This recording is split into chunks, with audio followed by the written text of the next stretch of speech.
झटपट पटापट तयार होणारे असे पॉपकॉर्न एकदा नक्कीच ट्राय करा. जर तुम्हाला घरच्या घरी पॉपकॉर्न बनवायचे असेल तर एका कढईमध्ये तूप किंवा बटर तुमच्या आवडीप्रमाणे किंवा तेलही घेऊ शकता. त्यामध्ये थोडंसं हळद आणि थोडं चवीप्रमाणे मीठ टाकलेलं आहे. आणि हे मी डीमार्टमधून आणलेले पॉपकॉर्नची माका टाकलेली आहे. आणि सगळं मिक्स करून झाकून ठेवायचं.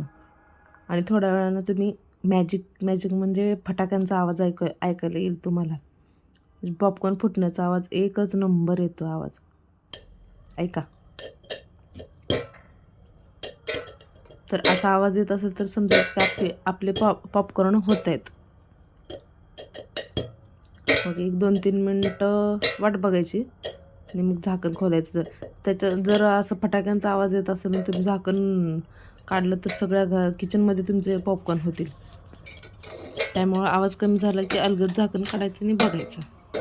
तरी पण हे बघा माझा एक पॉपकॉर्न खाली पडलाच. पटकन तयार होणारे ताजे एकदम पॉपकॉर्न मस्तपैकी तयार आहेत. एकदा नक्कीच ट्राय करा.